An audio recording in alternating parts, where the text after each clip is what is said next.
Brought to you by the Spring Games, the largest college softball event in the world. Catch all the action at thespringgames.com.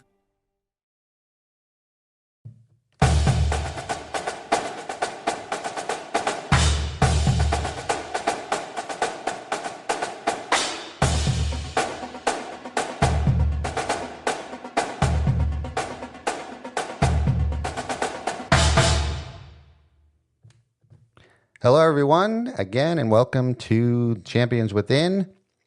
And this is the Coaches Podcast.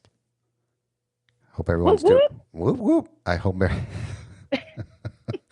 Well, look, I guess I don't need to introduce my co-host today. She just did it herself. Yeah, it's one of those things that all I needed is a whoop whoop, and everybody goes, "Oh, it's Dana." Yes, I don't know if that's good or bad. Is that good or bad? No, it's excellent. It's Bob and Dana again doing another Coaches Podcast under the Champions Within banner. I think I found a name. I ran it by you the other day called Faithful Coach. I hope everybody likes it. It took a while through prayer. I love it. Oh, thank you. So from now on, yeah. So let's start again. Welcome, everyone, to Faithful Coach. I'm your host, Bob Pinto, and I'm with Dana Jenkins. Hi, Dana. Whoop, whoop. Hey, how are you? I like the name Faithful Coach. And can I just say the intro with the drums? I kind of consider myself a professional air drummer. And I love the intro because I am air drumming the whole thing. Like it's good. I don't know if I could actually play the real drums. It'd probably be just a lot of noise, but I love the intro song. I'm playing the air drums, gets me fired up. Let's go. Okay, I don't even know what to say about that.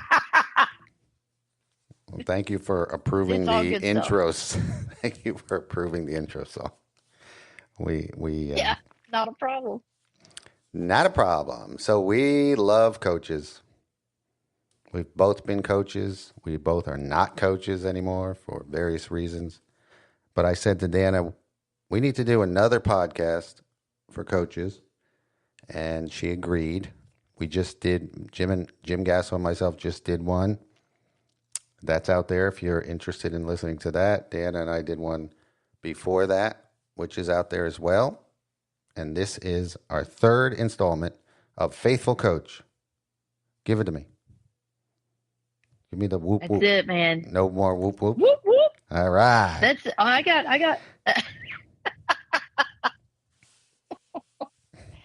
Oh man, this is great. This is great. And we might step on some toes here today because I know the subject that Dana Hopefully wants. If all goes well. Yeah, if all goes well. we might get a few phone calls next week, but hey, that's all right. The truth is the truth. You can't run from the truth, right? We're going to speak the truth in love. In love. But that doesn't mean that it doesn't always hurt. That's true. Very true.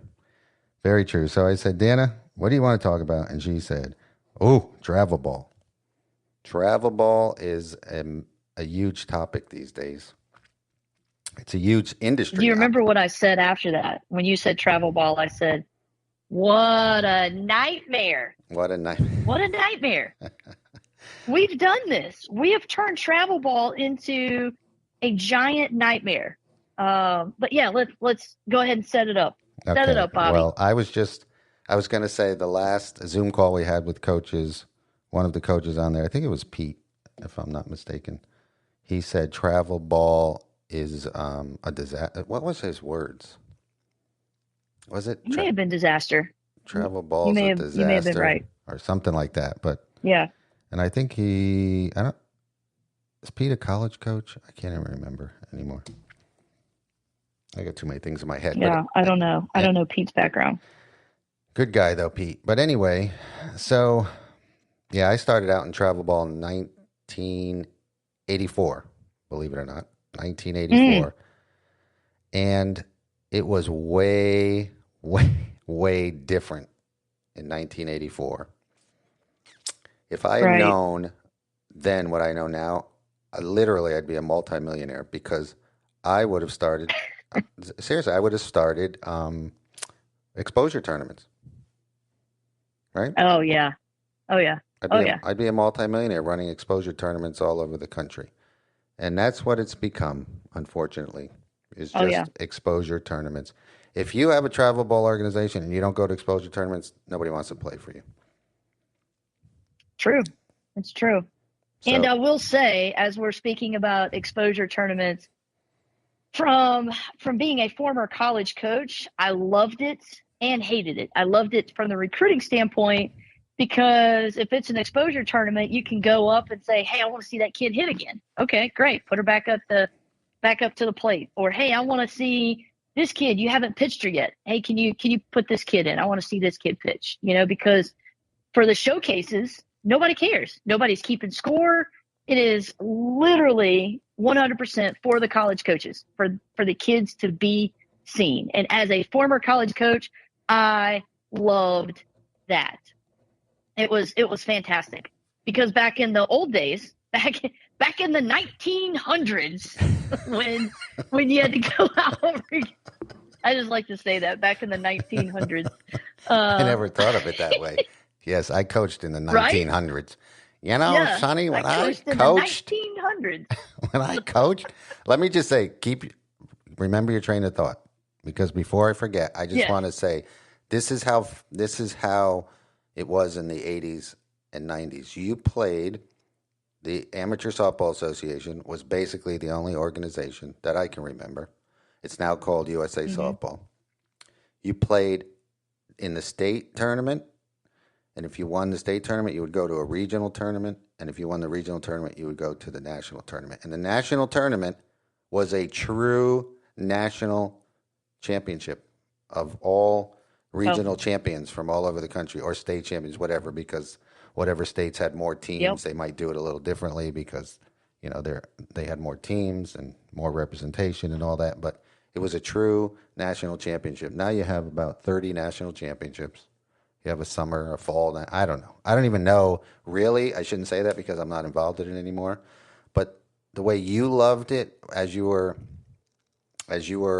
a college coach and you loved it, I could not stand going to travel ball tournaments for basically the same reasons that you loved it. Because to me, it's like it was just, I shouldn't use the term meat market, but I mean, you're there. Kind of. Yeah, you're there. You're going, ooh, I like her. I like her.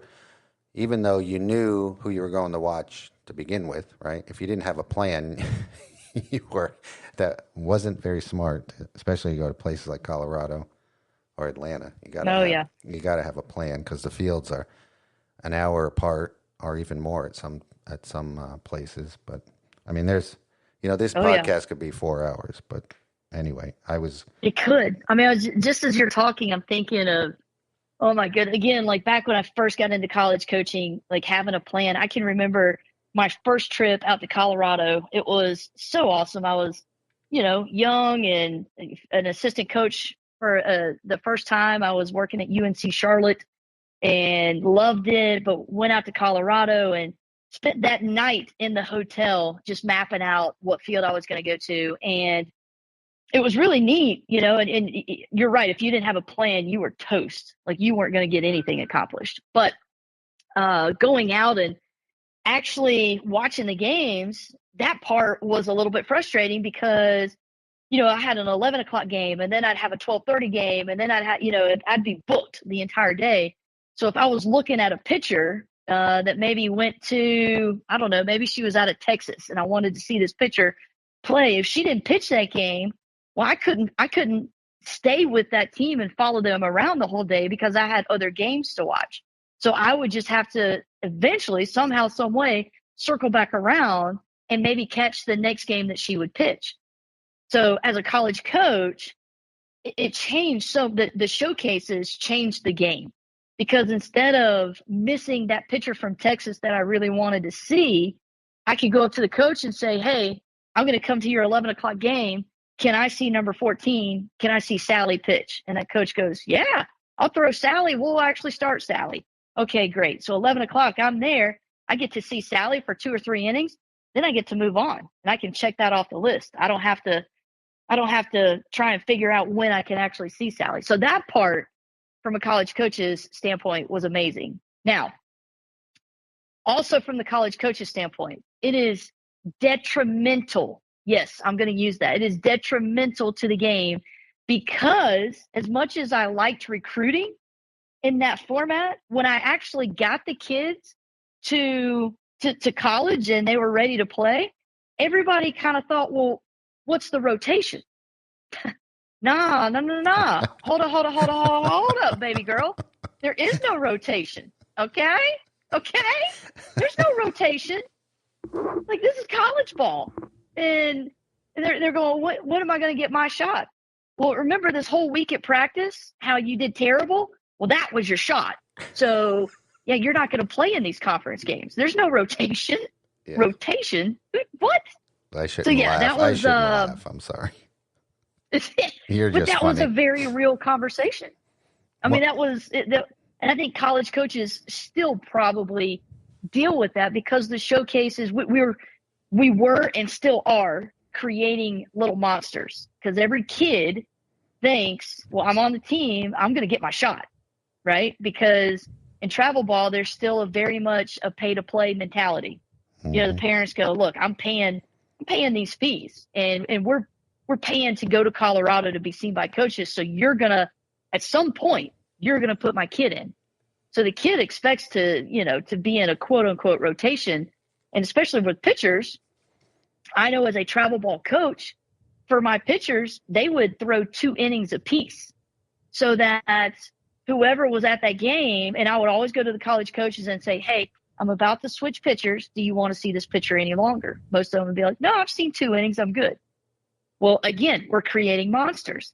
So by the time a kid gets to college, I'm going, hey, we're in the 5th inning. Why are you running out of gas? It's a 0-0 ball game. What's happening? It's just like, I can't remember the last time I threw 5 innings. Exactly. What?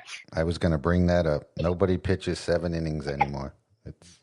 No, and no kid knows how to fight through 7 innings. And that's you're right. This podcast could go on forever because, the other thing I did as a travel ball coach, if I had a pitcher that was in trouble, I'm pulling her out because I don't want her to look bad in front of the college coaches, right? So I pull her out and she never learns how to work through stuff. Yeah. And if you don't pull her out, the parents are freaking out on you. Yeah. Like, oh my gosh, my kid is giving up. Yeah, why are you leaving her in? You're ruining her chances, and I'm going, hey, you know win. What? The coach over there, yeah, you can't win. And the college coaches sometimes, the good college coaches would say, hey, if she hits a rough patch, leave her in. I want to see how she does. I want to see how she reacts. I want to see how she handles it, and as a former college coach, I get it. But again, like from the parents' standpoint, I'm going, the parents are all over me going, I can't believe you're doing this. I can't believe you're leaving my kid in. You're ruining your chances. That's not the case. So it's tough. It's tough. It's very tough. Yeah. Yeah. So Dan and I both have been travel ball coaches and college coaches. I will admit I was a travel ball coach in the 19th century. So I really didn't have exposure tournaments. We didn't even know there was no term exposure tournaments. I mean, you just went to tournaments to prepare for your state, regional, and national tournament. So it was a lot different when I coached. But when I was a college coach in the 90s, the main way, if you wanted to see a kid, you'd probably have to go to a high school game. Or what was the other way in the 19th century? Do you remember, Dan? Oh, man. Do you remember getting the VHS tapes? VHS tapes. Oh, my goodness. You remember those? I had a stack in my office. I know. We had stacks. What a colossal waste of time, right? You'd have to sit there.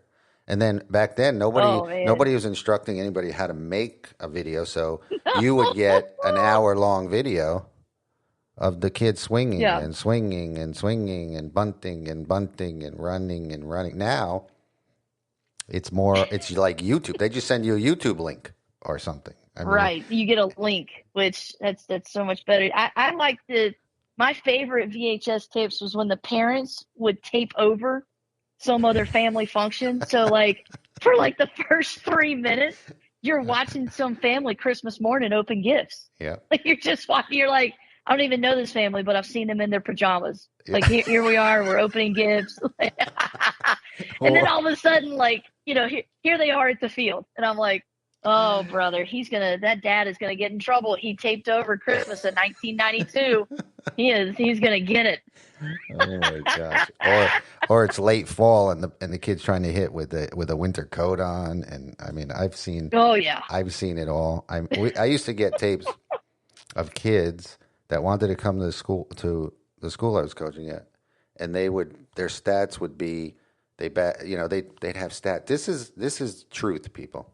Hand to God, they were batting 800 in high school. Blah blah, all this kind, and you come to find out later. It's a slow pitch league, but they don't tell you that. What? I mean, they're playing slow pitch in high school. Yeah. It's like, oh, yeah. You want to So come she's to a batting division. 850. Yeah, she's batting 850. She wants to come to a Division I college.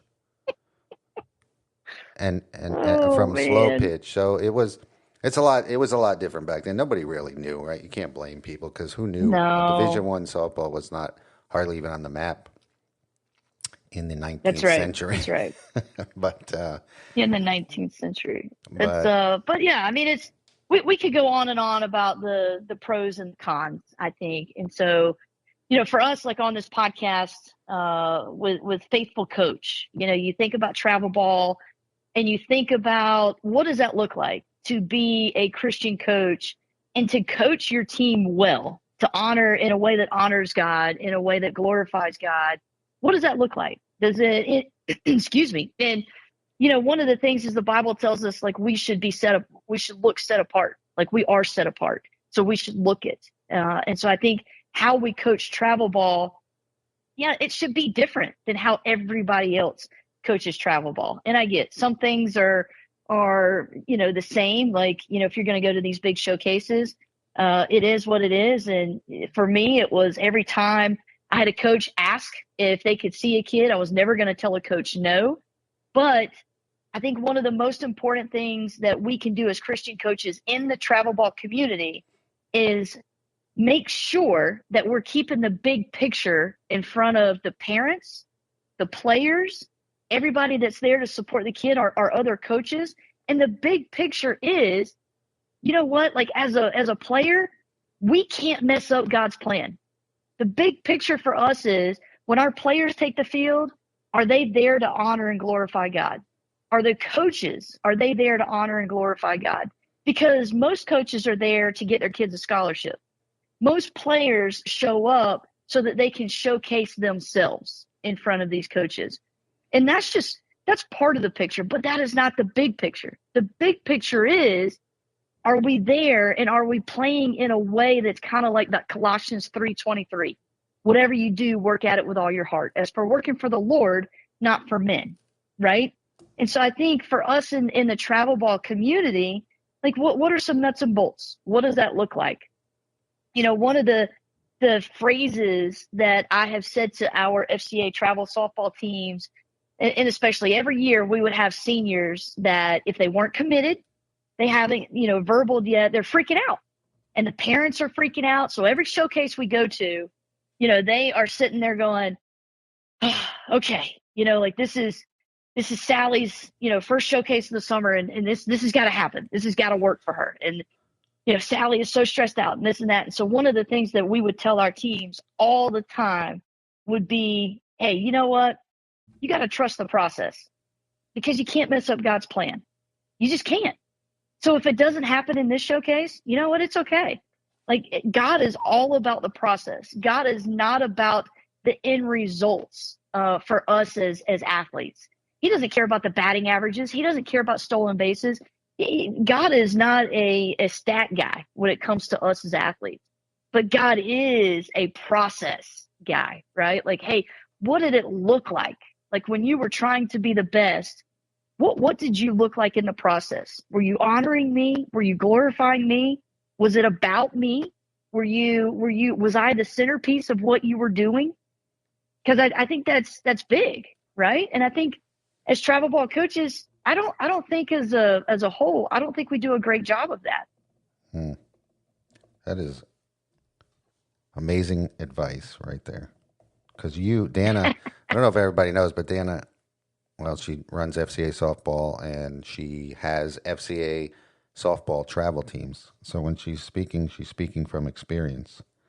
And at the end, remind me, you could, are you trying to get more teams, Dan, around the country?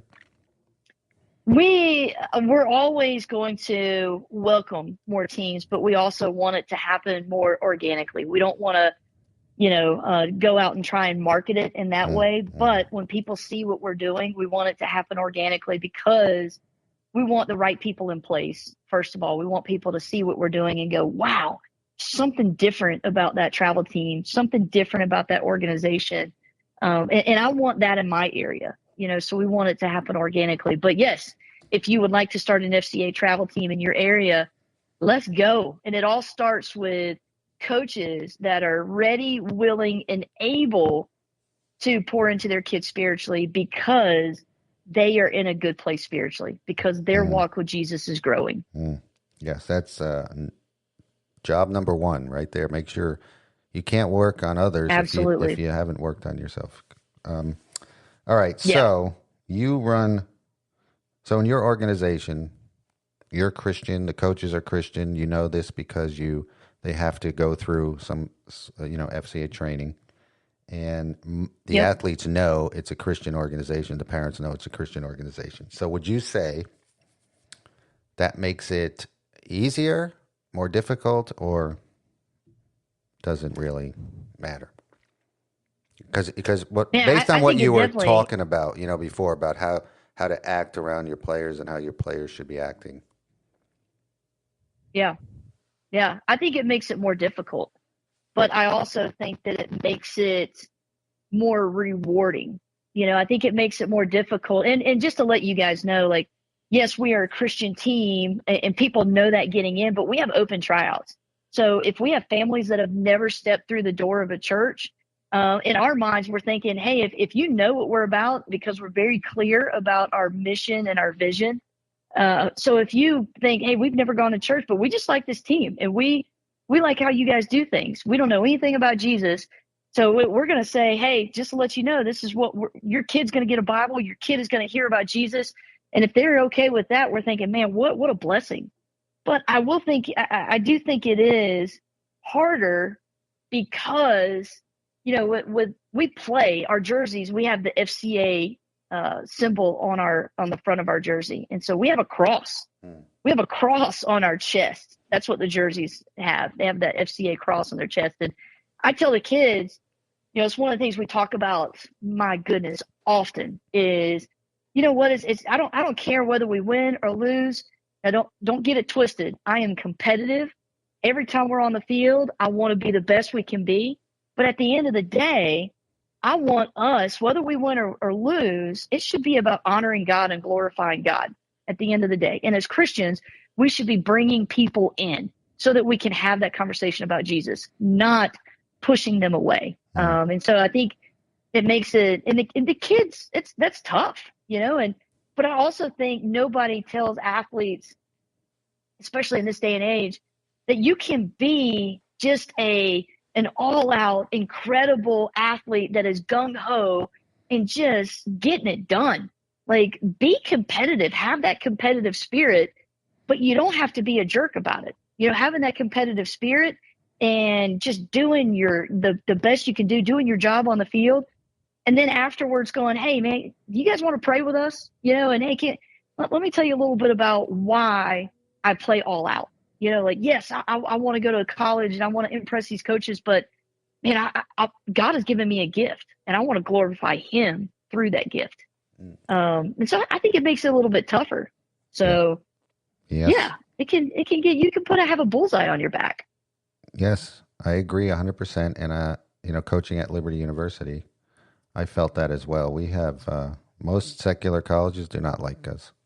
I mean, that's just the way it is. Yeah. They think we're right, hateful people or whatever, but, you still want to win game. It's such a struggle to balance that. Yeah. Winning games, not being jerks about it, but not but not rolling over and playing dead because Jesus wouldn't, because we're supposed to love everybody. I mean, it is very, very Right. difficult in the athletic world. And I'm sure it's difficult in the corporate world too. And it's going to be it's getting more difficult out in just everyday life to be a Christian.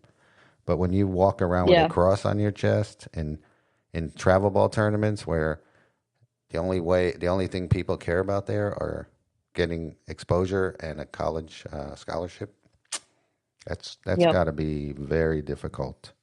And that's where I was going to go. If Well, you're it's one of the things. Yeah. No, Go go ahead. ahead. No, Go you go ahead. ahead. I'll ask I was my going to say, it was question one of the after. things we saw. Okay.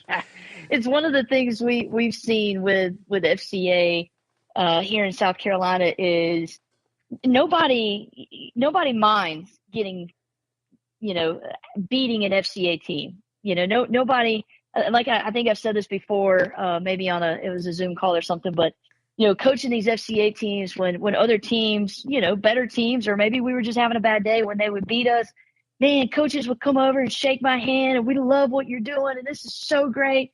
My goodness, this is so needed. And, thank you for stepping out in faith and thank you for representing and blah, blah, blah. And it was like, oh, great. Okay.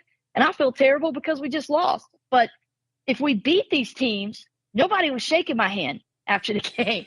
Nobody was coming up to me after we just beat these teams that we weren't, quote unquote, supposed to beat and going, hey, thank you for stepping out in faith. And boy, this community really needs this. Nobody, everybody's okay beating a Christian team, but there's not very many people okay getting beat by a Christian team. And so, our kids, we would talk to them a lot about, hey, whether we win or lose, like our job is still the same, to praise God. Like that's it. We're going to praise God when we win. We're going to praise God when we lose. It's good. We want to look the same no matter what. And so that was something that we really tried to instill in our kids. Yeah, there's not a coach out there that likes to lose. Even in quote unquote exposure tournaments. It's not really supposed to be about winning or Right. losing, but believe me, nobody likes to lose, especially to those Christian Right. girls. But Yeah. so let's talk a little bit about a Christian coach that is not coaching an FCA team in travel ball. How does it? Yeah. How do you live out your faith like that? I mean, that could be way more difficult because I think we just on the Zoom call we just had the other night, we had a young lady coach that, I mean, she ran into this problem, and I think a lot of people left, if I'm not mistaken. Yeah. Yeah.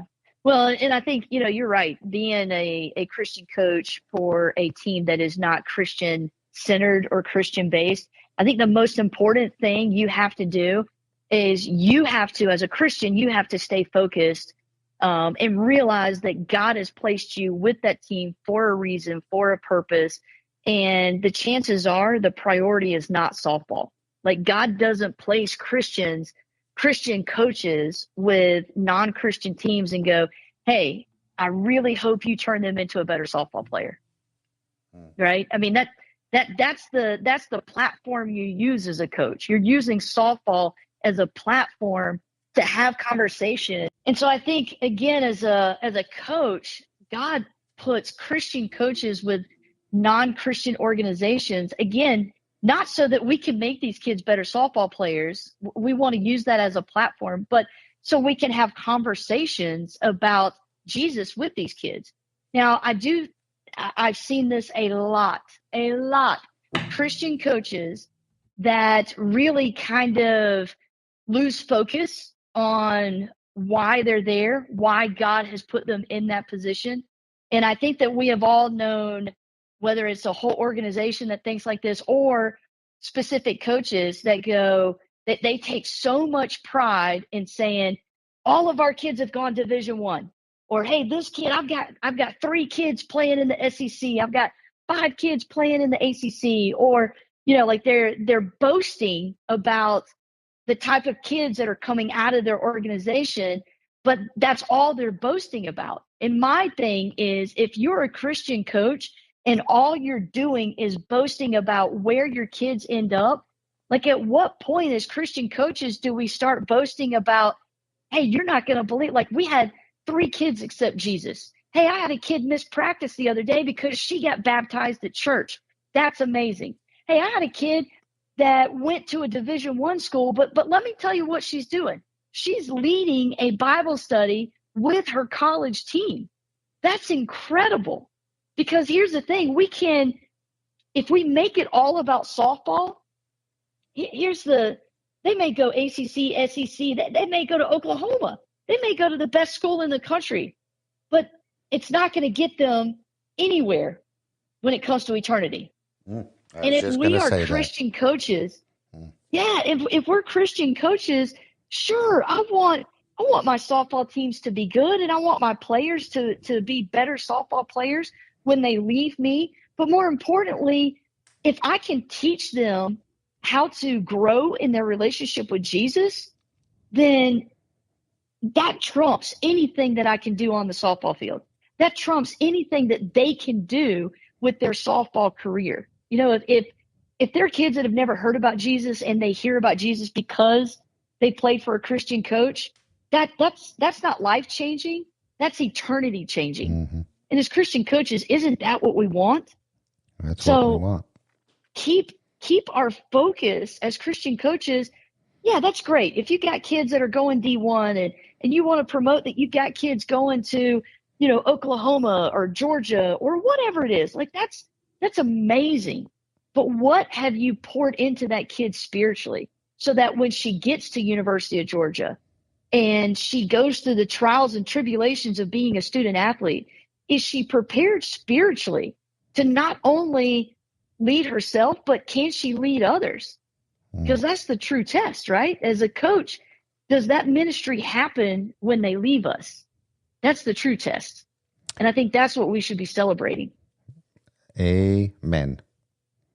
Very well said. And I will say this to coaches, you're not getting to heaven based on the amount of wins or championships you have on the field. No. That's for sure. So that's where the heart, I mean, that's where that's what's difficult for Christian coaches, Christian athletes. It's, man, just balancing the will to win, the will to be Christian. We're supposed to act different than other people. We are in the world, but not of the world. We're supposed to be salt and light to the world. And the athletic world is, for the most part, none of those things. Maybe people want to say they are, but again, God puts Christians in dark places to shine the light, and darkness can never, ever overcome light. Light wins every time, right? Right. But we might not see that Darkness on this. has to flee. Right. But we might not see it on this planet. But it is so difficult to, maybe I'm wrong. Maybe it's not difficult to be a Christian coach. Maybe we make it difficult. I don't know. God said he's going to be with us every step of the way, and we cannot have any more powerful person behind us than the God that created everything. That's right. If God is for us, who can be against us, right? That's right. So I think it's just that we're, most of the time, Christian coaches are just afraid to step out and show their faith for fear of persecution, being fired, whatever. And it's a real thing. It's definitely a real thing. And I guarantee you, unless God intervenes in some way, it's going to get worse. But I don't know if you have anything to say on that. Well, that's what, I think I've maybe mentioned it in the first podcast. I can't remember, but I just finished doing Priscilla Shire's Bible study, The Armor of God. And again, it's, obviously based on Ephesians 6, where, the Bible's talking about putting on the full armor of God. And the whole reason we do that is to stand firm, right? So to put on the full armor. So you just saying like, hey, but as Christians, we're supposed to be different. We're not supposed to fit in, and all the stuff that you just said, but we've got to make sure that we are staying focused. And if we're not growing spiritually, holy cow, like we've got to keep the right perspective. We've got to know what our big picture is, because our big picture is always going to be different than a non-Christian coach's big picture. And here's my thing. How sad is it for a non-Christian coach, I know so many of these coaches that have basically their lives are wrapped up in these teams that they're coaching, because their self-worth is completely based in this. Their identity is based in this. And I look at these coaches and I just feel bad for them, because I'm like, man, there's so much more out there, and that's all they can talk about. Yeah, but my team, we went here and we won this tournament, and my kids, like, we got these schools looking at my kids, and we got this kid over here, she's going to Clemson, and this kid, and it's like, man, that's awesome, that is great. What are you doing to pour into your kids spiritually? Like, what does that look like? And you can't pour into your kids spiritually if you're empty spiritually. So what are you doing to pour into yourself spiritually, so that you're full, so that when you do pour into your team, Jesus comes out, and not all, this is all about softball and this has to be your life and everything else has to take a back seat. Like, I get it. Work hard. Whatever you put your hands to, do it with excellence, but don't let it define you. And I feel like that's where coaches and athletes, man, that's our bugaboo right there. We really struggle with that, because it is hard to determine, I want to do this and I want to do it well and I want to do it with excellence. But there's that fine line in going, like, I can't let it define me. I can't lose myself in what I do, because that's not who you are. Who you are is who you are in Christ, and what you do, that doesn't define you.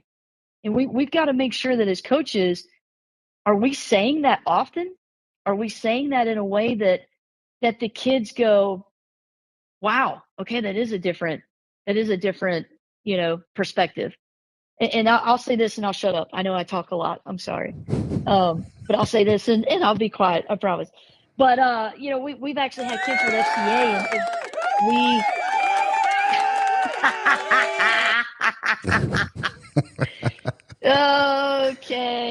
Okay. Here we go. No, I'm sorry. With FCA, you do. Everybody loves what you have to. Peanut Gallery, we got a funny guy. Listen, everybody loves what you're saying right now. You're dropping the truth bombs. The truth bombs. I didn't have a bomb shot, a bomb noise. Oh yeah, there you go. We need a bomb effect. So we've had kids that have played FCA and they went on and they played Division I, and we were thinking, oh wow, like that's phenomenal. That's great. Like, these kids are playing at the highest level in college, and so awesome. And as many travel ball coaches know, most of the time when the kid gets to college, it's usually not what they expect. There's always going to be some type of trial, some type of hard patch that the athlete is going to go through.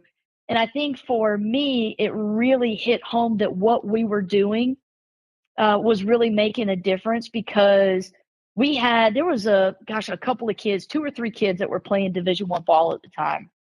One kid got hurt. She could no longer play. One kid, she thought, man, this just isn't what I thought it was going to be. Like, I thought that, being a Division I athlete, I thought it was going to look different.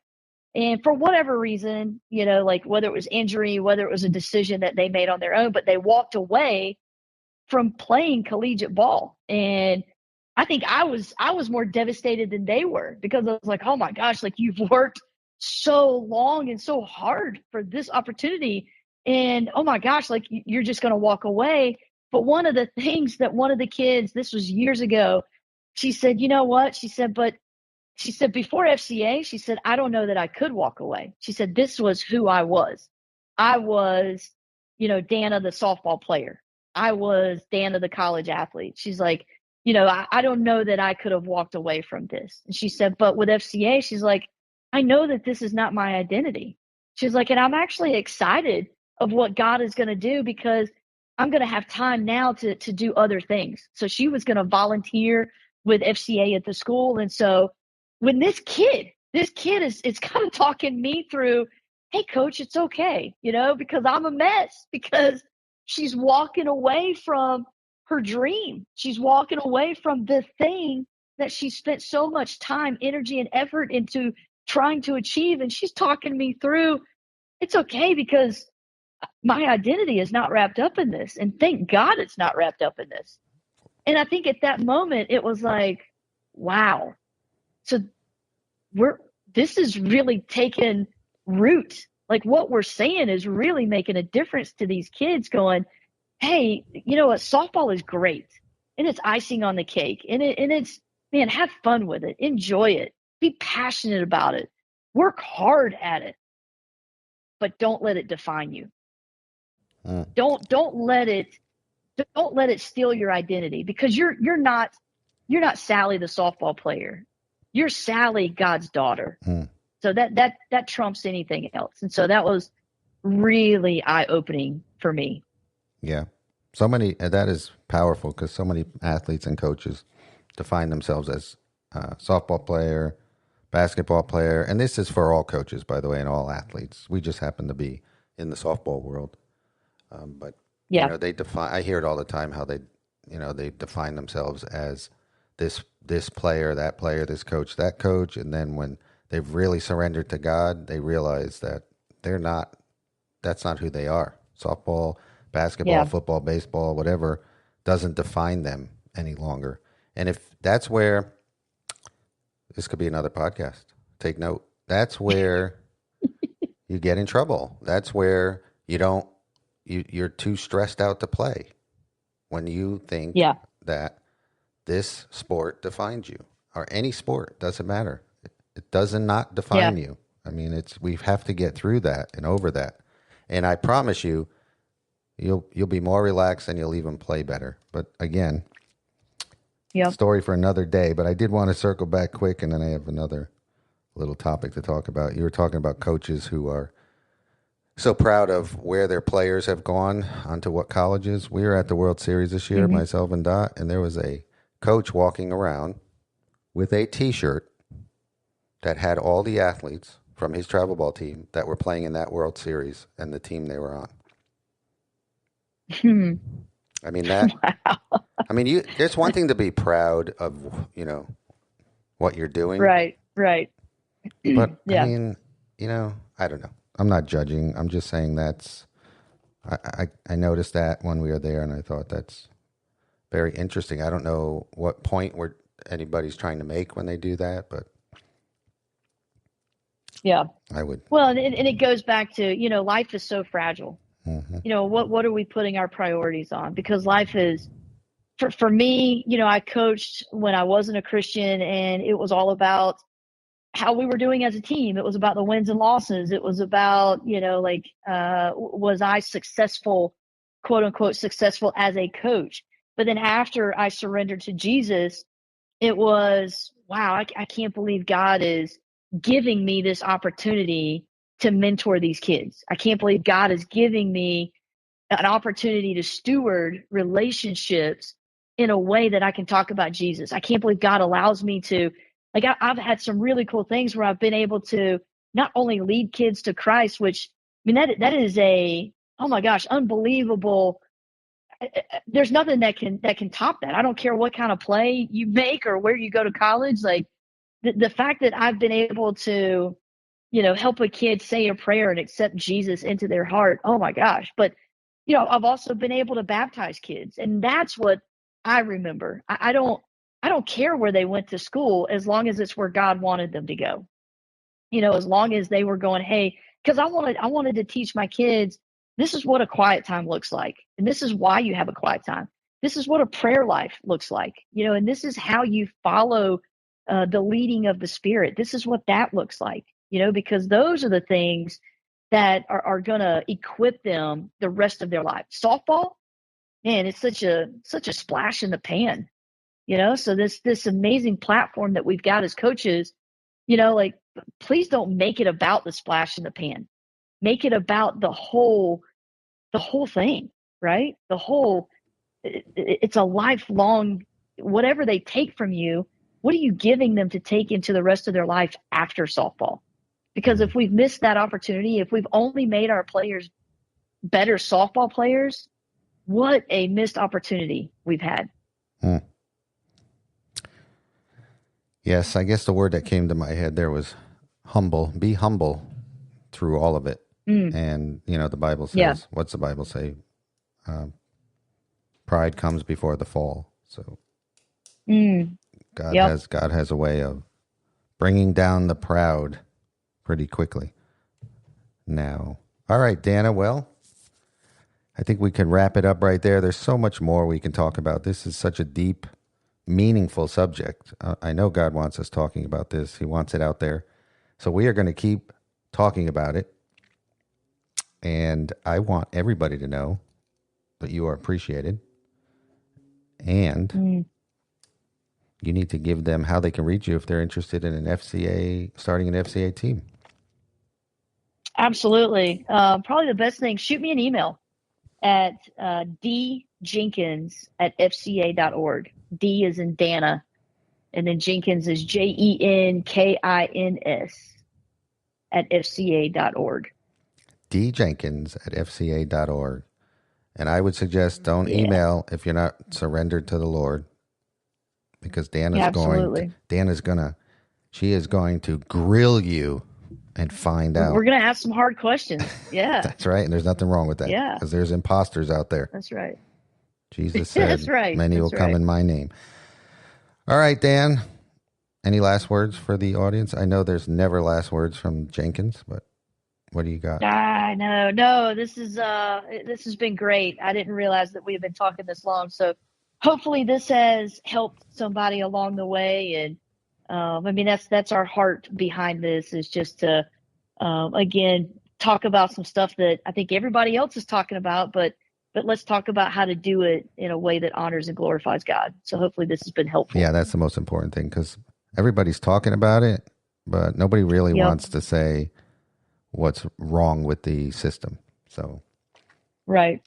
There's a lot wrong. Don't get me started. I can go into deep what's wrong with all of it. But anyway, we love you guys, and we will talk to you soon. Take care, Dan. See ya.